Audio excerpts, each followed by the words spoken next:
का जो हत्याकांड हुआ, मनोज म्हात्रेंचा जो हत्याकांड झाला, अतिशय निंदनीय, निर्दयी आहे. हे हत्याकांड झाला त्याच्यानंतर रीतसर ज्यांनी हत्या केली त्यांना पकडलं गेलं. या गोष्टीचं आम्ही कधीच समर्थन करणार नाही. हे खूप चुकीचं झालेलं आहे आणि त्यांचं रीतसर न्यायालयात चौकशी, न्यायालयीन पोलिसीय चौकशी चालू आहे आणि त्याच्यात आमच्या बंधू सुमित पाटील यांचं नाव त्यांनी घेतलं. खरोखर माझ्यासाठी तर हास्यास्पद गोष्टी हे कोणी करावं. आता त्यांनी 8-9 वर्षापूर्वीची गोष्ट त्यांनी बाहेर काढली.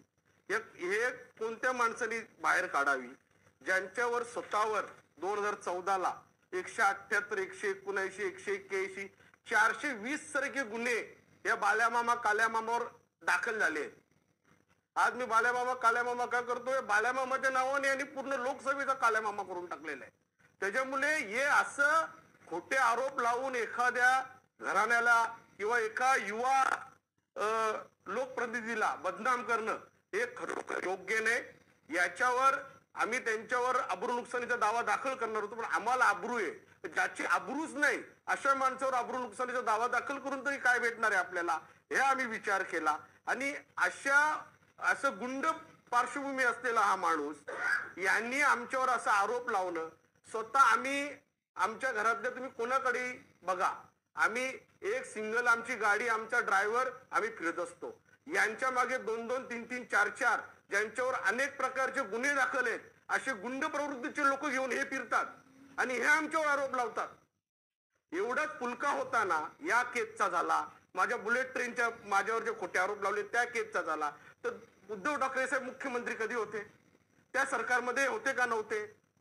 आता हे सांगतात प्रशासनावर दबाव येतो, तर तेव्हा प्रशासनावर कोणाचा दबाव होता.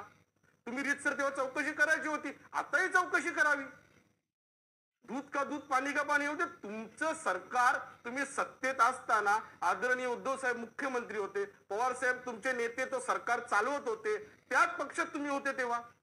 म्हणजे लोकांची दिशाभूल करण्याचा प्रयत्न किती वर्ष करणार.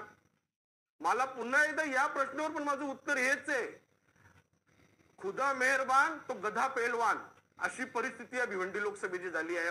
या माणसाच्या माध्यमातून भिवंडी लोकसभा 20 वर्ष मागे गेली. 1 वर्ष झालं कुठल्याही विकासाचा प्रकल्प नाही. स्वतःच्या स्टेटमेंटमध्ये स्वतः सांगतात का मला रोड रस्ते करणं हे खासदाराचं काम नाहीये आणि रोड रस्त्यांसाठी स्वतःच बैठका घेतात. म्हणून या माणसाला प्रशासनाचा ज्ञान घ्यायची गरज आहे. माझी विनंती आहे, मी जिल्हा परिषदला त्यांच्यासोबत काम केलेलं आहे. प्रशासनाची ही समजत नाही या माणसाला. 1 वर्ष बांधकाम सभापती होते, तिथे काय भेटत नाही, तिथे समजलं इथे काही नाही, तिथे जाणं बंद केलं. आता 1 वर्ष झालं दिल्लीत, जवळजवळ 1 वर्ष तर पूर्ण होईल, तिथेही काही समजत नाही. त्याच्यामुळे तर दिल्लीलाही जाणं बंद केलं. मी अधिवेशन कालात मला वाटलं दिल्लीला असतील, तुम्ही 2-4 वेळा मानकुली नाका इकडे तिकडे, मानकुली नाकाच्या पुढे जायलाच तयार नाही. कुठेतरी काहीतरी भेटेल या अपेक्षेने काम करणं आणि हेच धोरण, कारण शेवटी संस्कार तेच आहेत. आपण आता फंडरच्या भूमिकेत न राहता एक लोकप्रतिनिधी आहात, आपण लोकप्रतिनिधीच्या भूमिकेत यावं. जनतेचे अनेक प्रश्न प्रलंबित आहेत, आपल्याला जनतेने आपल्यावर विश्वास ठेवलाय म्हणून असे गुणबुडाचे आरोप न करता जनतेवर लक्ष देऊन जी विकासाची कामं पेंडिंग असतील आपण पुढाकार घ्यावा. सरकार कोणाचंही असू दे, सन्माननीय या राज्याचे मुख्यमंत्री आदरणीय देवेंद्रजी फडणवीस साहेब हे विकासाचा पुरुष आहेत, हे विकासालाच महत्व देतात. आज भिवंडी मेट्रो तुम्ही बघा, आज नॅशनल हायवेचं काम चालू आहे, हायवेचं कितीतरी अशी कामं चालू आहेत जे आदरणीय आमचे नेते कपिल पाटील साहेब केंद्रीय मंत्री असताना ती कामं मार्गी लागलेली आहेत. या कामं कुठे कमी पडतात, काय पडतात याचा पाठपुरावा तर करा. तुमच्याकडनं अपेक्षा मंजुरीची नाही याची करूच शकत नाही, ज्ञानच नाही, काही समजतच नाही. अशा माणसाकडनं भिवंडी लोकसभेच्या जनतेला आता अपेक्षा राहिलेली नाही. त्या 2 नंबरचा बिझनेस